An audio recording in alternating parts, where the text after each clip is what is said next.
Fala galera, beleza? Aqui falou França para mais um vídeo aqui pra vocês. Hoje eu vou estar falando sobre esse livro maravilhoso aqui, chamado O Abril Despedaçado, do Ismael Cadaré. Primeiramente, já vou comentar que talvez a minha opinião seja um pouco exaltada, porque eu sou suspeito para falar. Primeiro, que eu já gosto do Ismael Cadaré, e segundo, que eu gosto muito da cultura albanesa.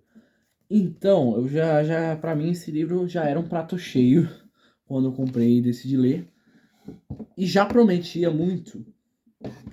E, cara, não existe sensação melhor que você pegar uma coisa que você já tá com expectativas, você reduz e quase anula suas expectativas para não ter chance de se decepcionar.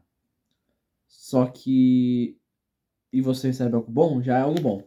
Agora, quando você simplesmente entra de expectativa cheia e ele ultrapassa ainda, você vai sem medo e ultrapassa, é revigorante.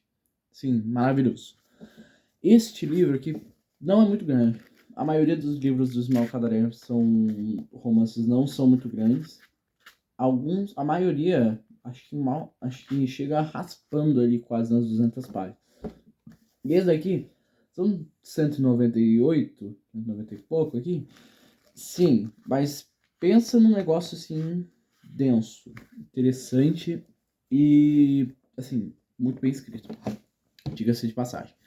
É, Eu já conhecia um pouco da cultura albanesa que trata neste livro, só que, inclusive, eu entrei esperando que eu saberia mais e eu não precisaria tanto das notas de rodapé. Só que eu percebi como este país é interessante. Por quê? Porque eu descobri muito da cultura do, do centro ali da Albânia e do sul. E este livro trata justamente da parte que eu não vi tanto, que era do norte do país. Mais especificamente, acho que nordeste, exatamente, acho que é mais ou menos que eu me lembre, seja os Morros Malditos, como é dito no livro. A gente vai ocupar uma história um roteiro interessante para mim, já de início. O livro começa já bem soturno, com um cara numa tocaia armada observando um cara. Dado um tempo, ele monta uma armadilha e mata esse cara. Ele tomba para trás todo ferrado e, bem, descobrimos que este homem executou uma vendetta. O que é uma vendetta? Basicamente é uma vingança. É, eles são. Essas duas palavras são sinônimos. Só que a diferença vital é que vingança é um ato pessoal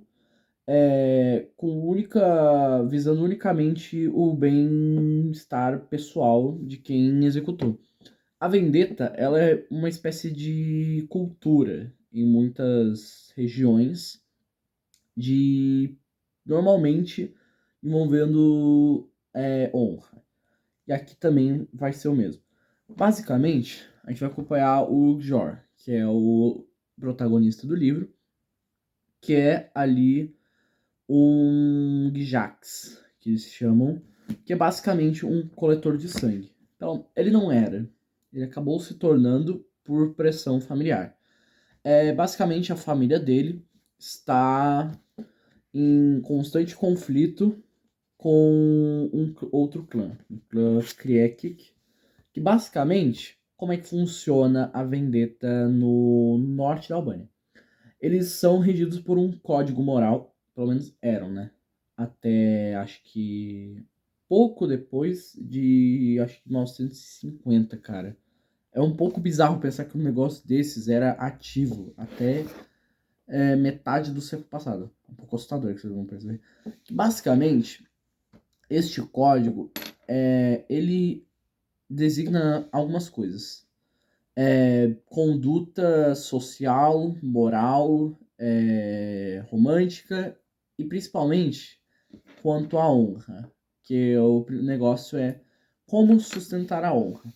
Basicamente, existe uma coisa interessante desta cultura que eles não têm exatamente um deus. Então, o que é uma figura de proteção para eles? É o tal do amigo. Basicamente, quando alguém chega na casa de um albanês do norte, essa pessoa se torna um amigo. Ou seja, o hóspede do albanês é uma espécie de deus para eles.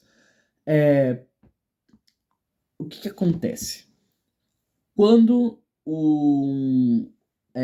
este amigo entra em um determinado círculo, todo e qualquer acontecimento relacionado a ele recai nas mãos das pessoas que estão na moradia, a moradia que o acolheu, por determinado tempo. E como é contado numa espécie de tradição oral dos Berisha, que é a família do Gjor, em certo momento alguém dos Krieki que teria matado o amigo que estava sob a proteção dos Berisha. E isso iniciou o ciclo de vendetta, que pelo que dá a entender, tem pelo menos uns 100 anos aí, de gerações se matando. E basicamente, dentro desta cultura, a partir do momento em que você executa um assassinato deste modo, visando recuperar o sangue, você se torna um alvo, você se torna o alvo da vingança nesse exato momento. Ou seja, fica um ciclo que um sangue vai para o outro e depois retorna. Então, é quase impossível que isso acabe, porque era muito raro o que as famílias cedessem isso, porque os que cediam eram muito mal vistos socialmente por estarem negando a forma mais bruta do cânon, que é este código moral. E daí a gente vai ver o que vai acontecer com o Gjor. Basicamente, também tem a cultura de que logo depois desse assassinato ocorre o sepultamento e enterro dessa pessoa, e o assassino, o Jax, tem que estar presente. Só que eles também tem o negócio da beça, que basicamente é uma cultura que normalmente é bem visto quando o clã do morto aceita. Quando o clã da beça, basicamente ele estipula um prazo onde este Jax não vai ser atacado. E depois desse prazo, bem, boa sorte. Por isso mesmo o título, Abril Despedaçado. O Gjor matou esse cara em março e, bem, ele tem... O máximo da beça é 30 dias, ou seja, ele tem um mês de vida, basicamente. Ele vai no enterro, ele fica todo fudido, se cagando, esperando eles darem a beça. Eles aceitam os 30 dias porque é muito bem visto socialmente você aceitar esta beça maior, que tem uma de 15 dias e uma de 30. Eles aceitam esta beça. A gente vê um pouco das memórias do Gjor. Basicamente, o Gjor ele só se tornou um Gjax por pressão familiar, porque o irmão dele tinha sido morto. E também tem um negócio de que quando um familiar morre, pela vendetta, você tem que deixar a peça de roupa do morto pendurada até que a vingança ocorra. E daí, basicamente, é dito que se a roupa começar a ficar amarela, é porque o morto não aguenta mais esperar a vingança. O amarelo provavelmente é por conta do sangue seco, podre que tá ali. Provavelmente, mas a gente não julga, né? Basicamente por essa culpa de acreditar que seu irmão está esperando por isso, o Gjor vai lá, aceita o serviço e executa esta vendetta. E a partir disso, a gente vai acompanhar um tempo do Gjor enquanto ainda pode viver plenamente. Só que este livro ele não é narrado em um único ponto de vista. Nós temos 4 pontos de vista. Um é bem menor, mas enfim. A gente vai acompanhar o do Gjor primeiro, destes 30 dias. Caso a maior parte desses 30 dias vai ser dele vagando, porque o pai dele pediu para ele ir até uma casa de um clã, que é a Kuljorosh, que é basicamente o clã que ele é tão grande que ele basicamente é mestrado na arte do Kanun. Então eles meio que sabem todas as regras, eles quem têm catalogadas todas as mortes, todos os ciclos de vendetas. Eles também executam uma tradição onde basicamente o morto também deve ser pago, baseado no sangue dessa espera. Então, uma penca de Gijax vai lá para pagar os seus respectivos mortos. E daí a gente vai também, a gente vai trocar de ponto de vista. A gente vai ver o Bastian Vorps e a sua esposa Diana. O Bastian, ele é um escritor, é fascinado por essa cultura do norte. E ele vai passar a sua lua de mel com a sua esposa Diana lá. O que acontece? Ele tem uma visão completamente bizarra do Cânon. Ele acha que o negócio do amigo ser a divindade é um bagulho mó foda, que ele conhece muito bem o Cânon e que esse ciclo de vingança é necessário dentro daquela cultura. E a gente vai ver que ele vai começar a perceber que isso não é um bagulho muito legal, não. O Bastian, com essa versão toda romantizada, ele também conta uns casos interessantíssimos envolvendo o Cânon. Eu não vou lembrar exatamente, mas se eu não me engano, era um negócio de que uma família tinha executado uma vendetta por ter conta. Já tinha uma vendetta aparentemente já faz um tempo. Só que um Gijax que estava sobre ataque, que a beça dele tinha acabado, ele vai até uma casa e ele pede asilo, então ele vira um amigo, então ele fica por um certo período de tempo protegido. Só que esta casa era, na verdade, de um parente de uma outra família que também tinha conexão direta com o clã que estava caçando ele. Então daí, certo dia, os próprios Gijax que estão atrás dele entram na casa e o que eles fazem? Eles não fazem nada. Por quê? Porque ele está sob a proteção do amigo. Eles não podem fazer absolutamente nada contra isso. Então é um negócio, assim, muito bizarro. É morbidamente fascinante. Eu tenho que concordar, às vezes, com o Bestia nesse sentido, um pouco. E também tem uns bagulhos tão específicos no canon. Tipo, única forma de um amigo perder o direito divino dele dentro de uma casa é se ele tocar numa panela que está assando e não foi permitido pela família. Por quê? Só Deus sabe. Só Deus sabe. Realmente. Enfim. A gente também vai ver a Diana, que ela até que aprecia o ambiente, só que ela tá muito, assim, ela já percebeu bem de cara como aquelas terras são, por que se chamam Morros Malditos. Eles são uma parte inóspita lá da Albânia, que, bem, só foi começar a ser apercebida quando eles meio que baniram o Cânon. Então, era um... Cara, o equivalente ao Piauí. Amazônia. Bagulho até então desconhecido, praticamente. E o Bastian, como escritor, ele vai lá, não só pela imaginação fértil dele, mas para buscar inspiração e passar um tempo com a esposa. E eles vão ficar justamente hospedados nesta cor de Orochi. A gente também vai conhecer outro ponto de vista, que ele aparece só um pouco, mas é do Alex, que ele é o contador de sangue da cor de Orochi. Ele é basicamente um cara fissurado no bagulho da vendetta. Ele é um maníaco, basicamente. Só que a gente vê ele vendo alguns pontos de opinião, pontos de vista de outros lugares, de que o Cânon é um absurdo, ele acha um ultraje. E ele, até o líder da casa, começa a perceber como as vendetas, elas não só eram um esquema mais político e econômico do que realmente uma cultura. E não só por este lado, ela ainda estava em decadência, porque cada vez mais as famílias estavam cada vez mais cansadas desse ciclo, cada vez mais desistindo de sustentar isso.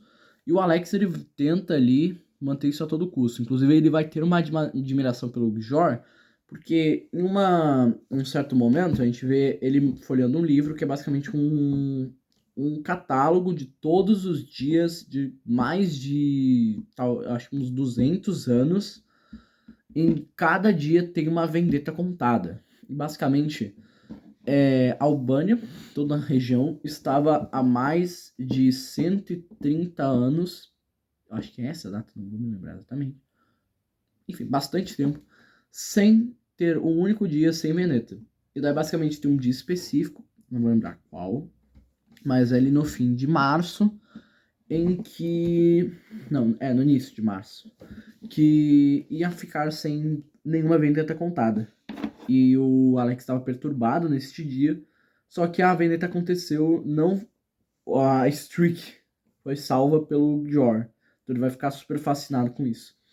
E daí, basicamente, em certo momento, a gente vai descobrir que o Jor e a Diana já tinham se encontrado antes, e por um fascínio meio místico, ambos vão se encontrar neste momento de novo e eles vão se perder. Basicamente, a Diana, durante essa estadia na Albânia, vai ficar todo momento atrás do Gjor. E o Gjor atrás dela. E no fim eles não vão se encontrar, né? Porque a Diana não tem muito tempo, alguns acontecimentos com ela vão ser bem traumatizantes. E o Gjor tá com os dias contados, né? Então, vira uma história bem trágica. A gente vai ver um desencanto tanto do Alex quanto do Bastian. Tem alguns certos momentos que a gente também vê um pouco mais específico sobre a cultura. Uma parte interessante é que a gente vê um homem que ele é mestre ali nas regras do Kanun. Eu não lembro o nome dele, porque ele é tipo um nome bem específico, mas ele é um cara muito sabido disso. Ele é basicamente um Alibinak. Ele é um mediador de conflitos. Ele também tem uma penca de ajudantes com ele. Ele tem um médico. Inclusive tem uma parte que ele desabafa com o Bessian, porque, tipo, ele não serve pra porra nenhuma. Porque as pessoas sempre se matam. Nunca dá tempo de, caso alguém tente recusar ou tenha algum engano, ele salvar a pessoa, porque as pessoas sempre se matam. Então ele fica puto, porque ele se formou, estudou pra caralho, e daí no fim tá num fim de mundo que ele não pode fazer porra nenhuma. Daí a gente também vê que ele estabelece os limites das províncias e também de um negócio, que tem umas cores específicas que são de pessoas que querem se safar ou não querem se envolver em outras vendetas. Só que o problema é que qualquer pessoa que entre nesse território vai ser automaticamente assassinada, se não for permitido. E daí tem o momento em que a Diana entra lá e ela quase se fode. Daí o Bestial fica desesperado. Ele fica cada vez mais percebendo a merda que é toda essa situação e todo o Kanun. Cara, eu acho que no último vídeo que eu falei sobre a Steppe, esse livro também tem muito de descrição das zonas rurais da Albânia, é muito bonito. Dá pra ver também ruínas. Tem uma parte muito interessante do início, de quando o Jor ele está indo até a Cor de Orochi, ele encontra uma cidade toda destruída. E daí ele lembra, a partir de certas coisas que o pai contou, que tem certas cidades ali no interior que foram totalmente destruídas por uma vendetta. Então, sim, a ruína inteira é por causa de um único ciclo de vingança que levou a cidade à ruína. E o final do livro é bem, bem trágico. Basicamente, depois desse acontecimento, a Diana ela queria ficar, porque ela estava atrás do Gjor. O Bessian meio que percebe isso, ele começa a desalentar completamente quanto a isso, ele sente o sangue à sua volta e o mundo pesando, e ele decide sair de lá mais cedo da lua de mel. O Alex, ele começa a ficar meio fudido, mas ele ainda tá com a fantasia dele na cabeça. E o Gjor, ele, por uma última informação, ele descobre, entre aspas, a localização de onde é que estava a carruagem onde estava a Diana. Ele vai atrás dela, Só que ele está numa estrada que, teoricamente, é uma estrada protegida por beça, que não pode ocorrer assassinato. Só que, mesmo assim, ele encontra um cara que ajuda ele, mas que, no fim, era um dos Krekik que mete um balaço na cabeça dele e mata ele. Inclusive, tem uma parte interessante aqui no final, o último trecho aqui, ó. Ainda ouviu os passos se afastando e ficou a indagar de quem que seriam, parecendo familiares. Ah, claro, eles conhecia bem, assim como conhecia as mãos que o tinham virado. Eram as minhas. Disse, em 17 de março, na estrada perto de Brasford. Por um instante perdeu a consciência, depois voltou a ouvir os passos, e voltou, pensaram que eram os seus. Que era ele, ninguém mais quem fugia, assim, deixando para trás, estendido no caminho, seu próprio cadáver que acabava de matar. Então, basicamente o Jorah admitindo que ele quem condenou a si mesmo ao aceitar esse negócio. E também, estando escrito no final a de dedicatória, né, tirando 1978, não sei se é loucura minha, mas dá pra deduzir que talvez tenha sido o próprio Besson quem escreveu, teria escrito isso. Enfim, Ismael Cadaré é um autor incrível em quesito narrativo, cultural, crítico, incrível. Um dos melhores livros, dá pra dizer cult? Mas livros regionais, livros culturais que eu já li na minha vida. Eu já tinha lido outros livros dele. Eu li A Ponte dos Três Arcos, que eu gostei pra caralho, e eu também li o Tambores da Chuva. Eu quero ler demais o Castelo dos Sonhos. Eu acho que esse é o nome. Que dizem que é um dos melhores. E que pelo conceito da sinopse que eu li parece também muito foda. Mas enfim, um livro do cacete. Leiam. É denso, é denso. Só que dá pra pegar com texto de apoio, Google. Essa edição aqui tem, acho que é da Companhia das Letras, que tem nota. Tem a sinopse bem. Os textos são bem elaborados, a tradução é muito boa, enfim. Leiam o Ismael Cadaré. É um autor que merece mais reconhecimento. Toda a obra dele merece mais reconhecimento, enfim. Deixa o like, se inscreve no canal, ative o sininho para não perder nenhuma notificação. Valeu, beijos, até mais. Tchau.